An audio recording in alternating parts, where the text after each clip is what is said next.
پیارے ساتھیوں، قیامت کے دن جیسا کہ حدیث میں بیان کیا گیا ہے، تدنى الشمس يوم القيامة من الخلق حتى تكون منهم كمقدار میل۔ اللہ کے رسول صلی اللہ علیہ وسلم نے ارشاد فرمایا کہ قیامت کے روز یہ سورج جو ابھی ہم سے کئی لاکھوں میل دور ہے، کروڑوں میل دور ہے، یہ ہم سے 1 میل کے فاصلے پر آ جائے گا۔ راوی حدیث کہتے ہیں کہ مجھے نہیں پتا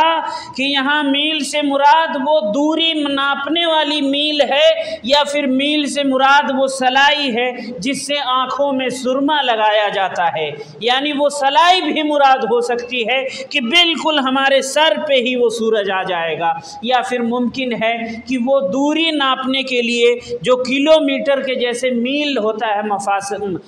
مسافت کو ناپنے کے لیے وہ میل مراد ہو۔ بہرحال ہر دو صورت میں یہ سورج ہم سے انتہائی قریب ہو جائے گا۔ آگے اللہ کے نبی صلی اللہ علیہ وسلم نے فرمایا فَيَكُونُ النَّاسُ عَلَى قَدْرِ أَعْمَالِهِمْ فِي الْعَرَقِ، لوگ اس دن اپنے اعمال کے بقدر پسینوں میں ڈوبے ہوئے ہوں گے۔ ان میں سے بعض لوگ ہوں گے کہ جن کے ٹخنوں تک پسینہ ہوگا، بعض لوگ ہوں گے جن کے گھٹنوں تک ہوگا، بعض ہوں گے جن کے کمر تک ہوگا، اور بعض پورے پسینے میں ہی ڈوبے ہوئے ہوں گے۔ گویا ایک سیلاب ہوگا، جس طرح سے سیلاب کسی علاقے میں آتا ہے تو اس علاقے کے بعض حصے میں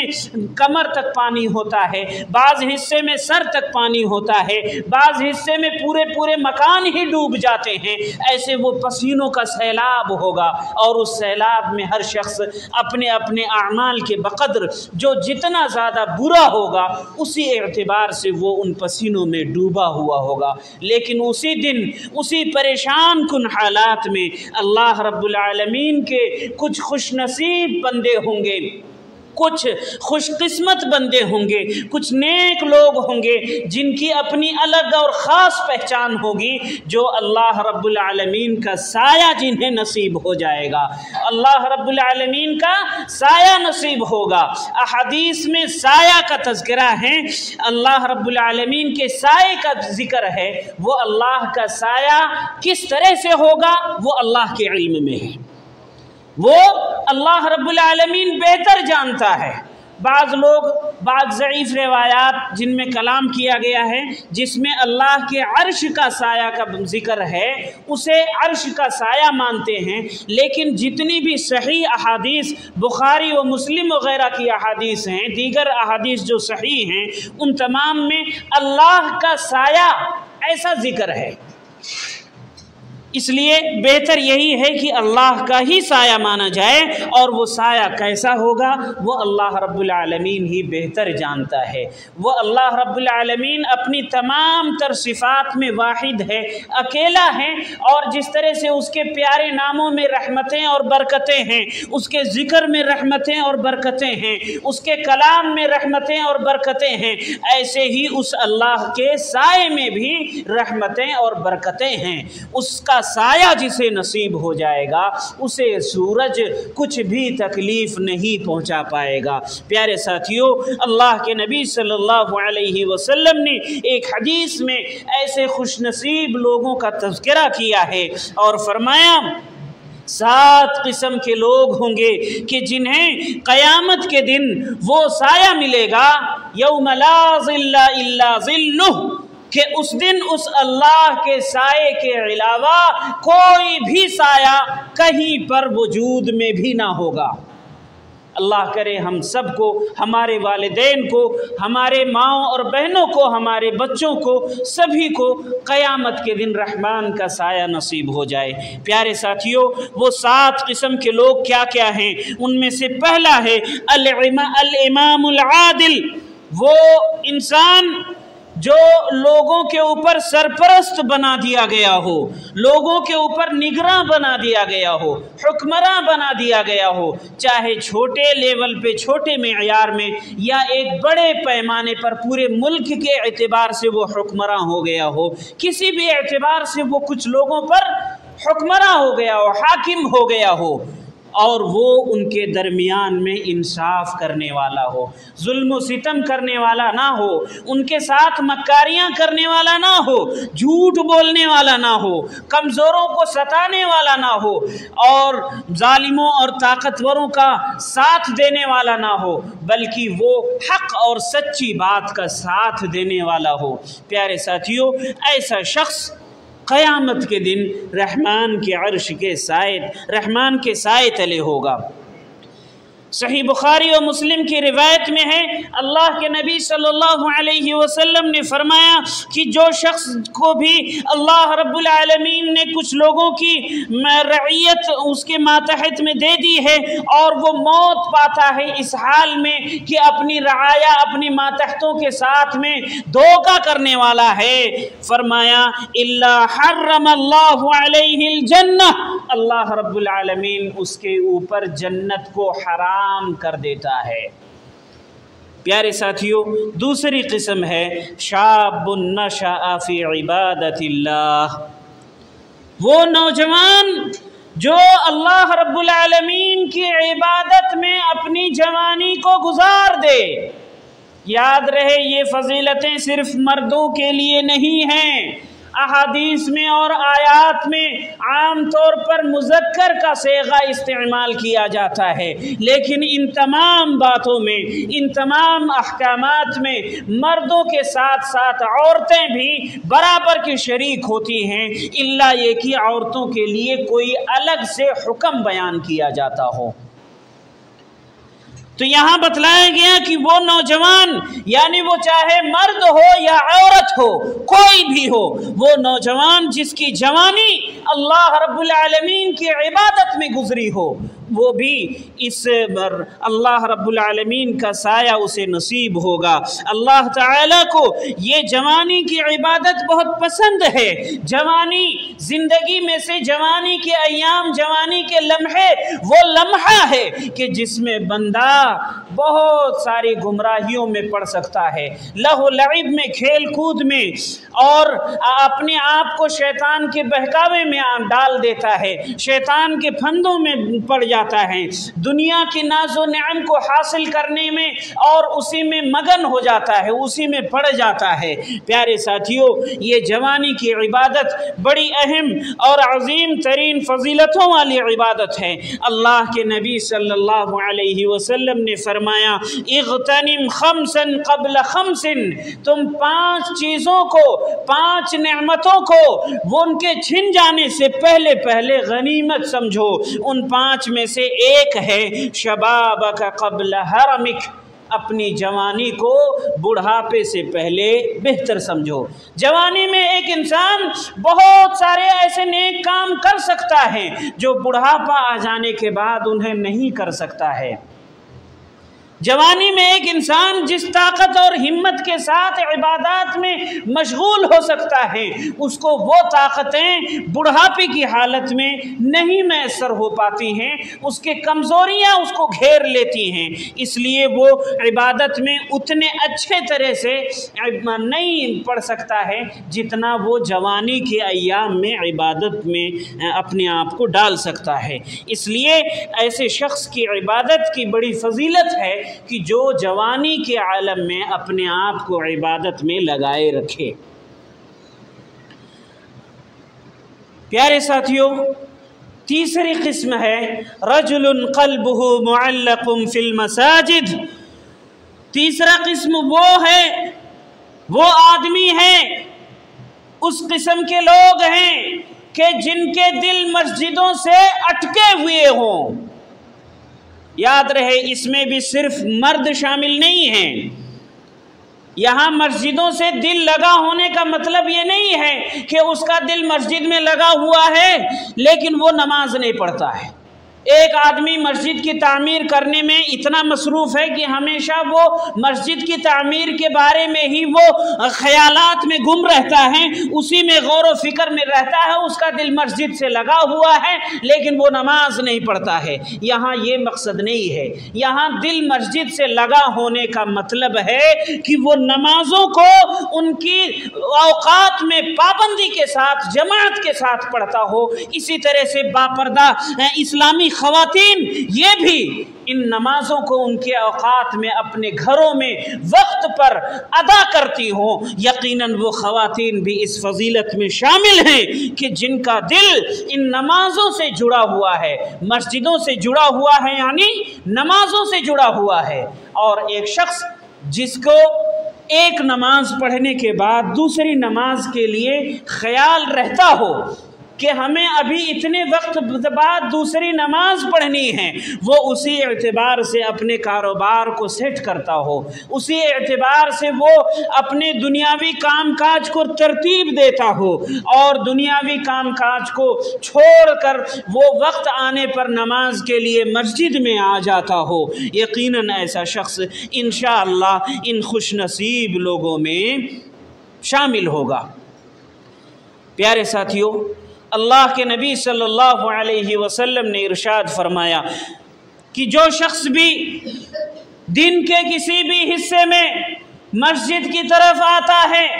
چاہے وہ صبح میں آئے یا شام میں آئے، وہ جس وقت بھی مسجد کی طرف آتا ہے، اللہ رب العالمین جنت میں اس کی مہمان نوازی تیار کرتا ہے۔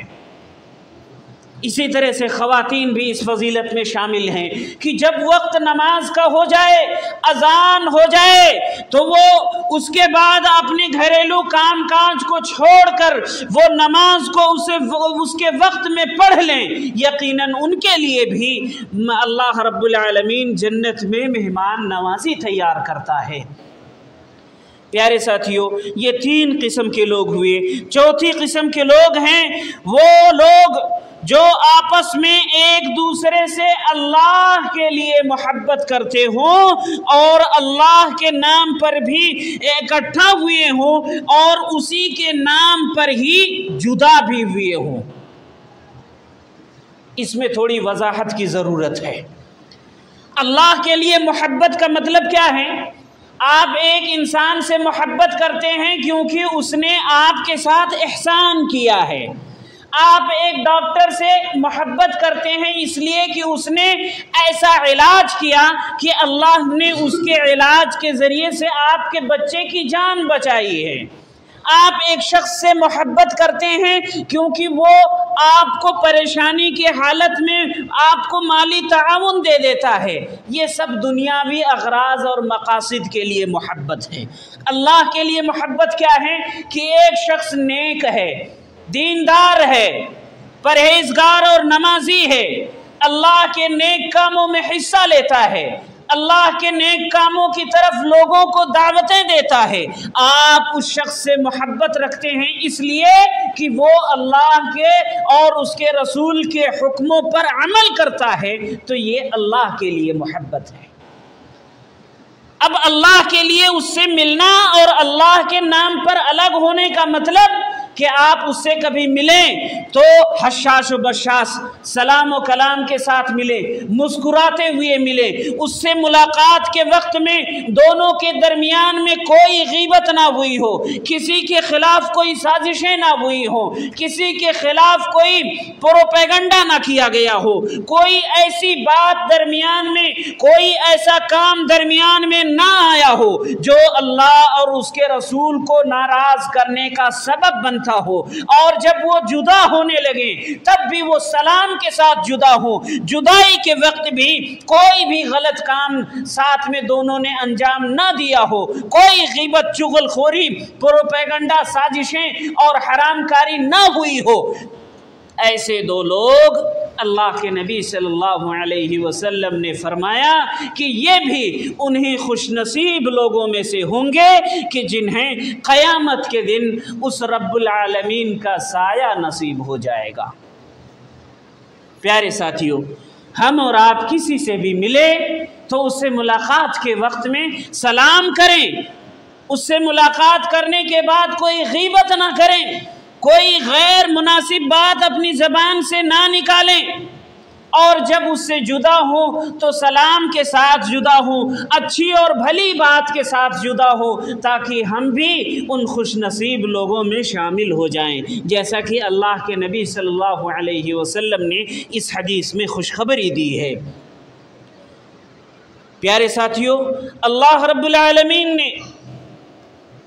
قرآن قیامت کے دن ارشاد فرمائیں گے، حدیث میں ہے، این المتحابون بجلال اليوم، کہ میری جلال، میری عزت اور جلال کے واسطے، میری شان اور عظمت کے واسطے ایک دوسرے سے محبتیں کرنے والے لوگ کہاں ہیں؟ اللہ رب العالمین میدان محشر میں آواز دے گا کہ ایسے لوگ کہاں ہیں جو میری عزت و جلال کے واسطے ایک دوسرے سے محبت کرتے تھے۔ اظلہم فی ظلی یوم لا ظل الا ظلی، کہ آج کے دن میں انہیں اپنا سایہ نصیب کروں گا، اپنے رحمت کے سائے میں انہیں رکھوں گا، کہ آج کے دن میرے سائے کے علاوہ کوئی اور سایہ کسی کو میسر نہیں ہوگا۔ پیارے ساتھیوں، پانچویں قسم ہے ان لوگوں کی،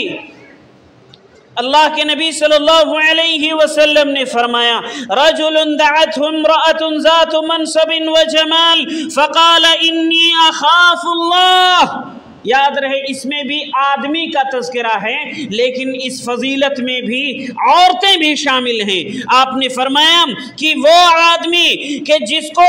حسن و جمال اور منصب اور عہدے والی مالدار عورت زناکاری اور بدکاری کی طرف دعوت دے، لیکن وہ انسان یہ کہہ دے کہ میں اللہ رب العالمین سے ڈرتا ہوں، اس سے خوف کھاتا ہوں، میں اس کام پر آمادہ نہیں ہوتا ہوں، اس کے عذاب سے مجھے ڈر لگتا ہے، اور وہ اپنے آپ کو اس میں بچا لے۔ پیاری مائیں اور بہنیں، اس فضیلت میں عورتیں بھی شامل ہیں۔ ممکن ہے ایک عورت کو بھی اس کے اوپر ایسی آزمائشیں آ جائیں کہ انسانوں میں سے جو شیاطین ہیں وہ اس کو گناہ کی طرف آمادہ کرنے کی کوشش کرتے ہوں، جیسا کہ آج کل اس ہمارے ملک کے مختلف خطوں میں، مختلف حصوں میں پردے کے خلاف آوازیں اٹھائی جاتی ہیں، اور بے پردہ ہو کر نیم عریاں لباس پہن کر بازاروں میں گھومنے کے لیے انہیں آمادہ کرنے کی کوششیں کی جا رہی ہیں۔ ایسے پرفتن دور میں ایک عورت اپنے آپ کو پاکیزہ رکھتی ہے اور اپنے آپ کو ان گناہوں سے بچاتی ہے، اس ڈر سے کہ اللہ رب العالمین کے گرفت نہ ہو جائے، تو امید ہے انشاءاللہ ایسی خاتون بھی اس فضیلت میں شامل ہوگی کہ جسے قیامت کے دن اللہ کا سایہ نصیب ہو جائے گا۔ پیارے ساتھیوں،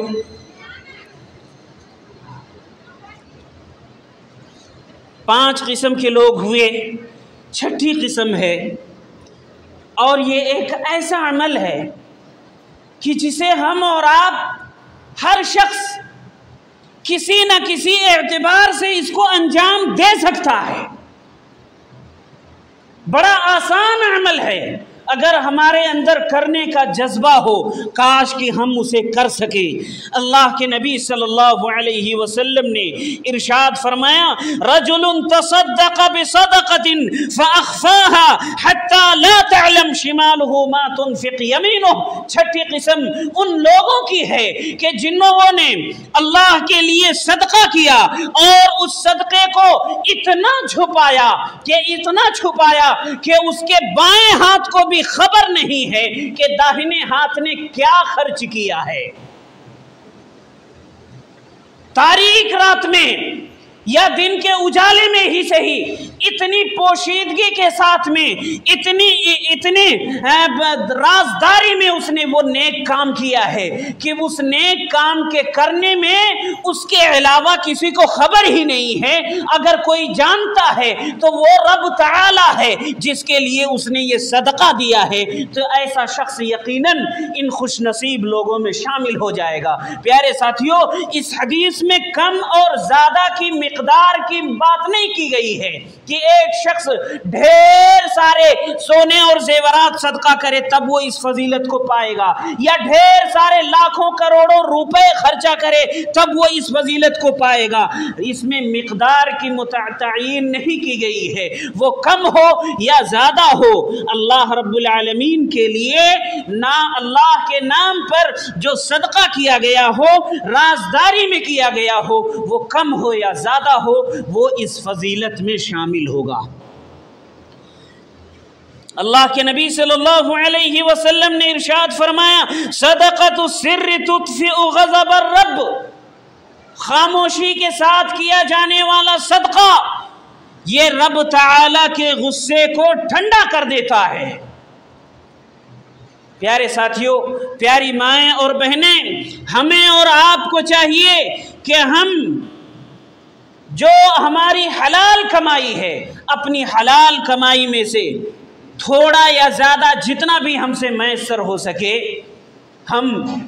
آئے دن اللہ کے نام پر اس کی رضامندی کو حاصل کرنے کے لیے، اسے خوش کرنے کے لیے خاموشی سے کہیں نیک کام میں لگا دیا کریں۔ اسے آپ لوگوں کے درمیان کبھی چرچا نہ کریں اور نہ ہی لوگوں سے اپنی تعریف کی امید رکھیں، بلکہ اس رب تعالی سے بدلے کی امید رکھیں جس کے لیے آپ نے یہ صدقہ کیا ہے۔ پیارے ساتھیوں، 7ویں قسم ہے رجل ذکر اللہ خالیا ففاضت عیناہ۔ اس میں بھی رجل کا تذکرہ ہے، لیکن یاد رہے خواتین، عورتیں بھی اس میں شامل ہیں۔ فرمایا کہ وہ آدمی کہ جس نے تنہائی میں اپنے رب کو یاد کیا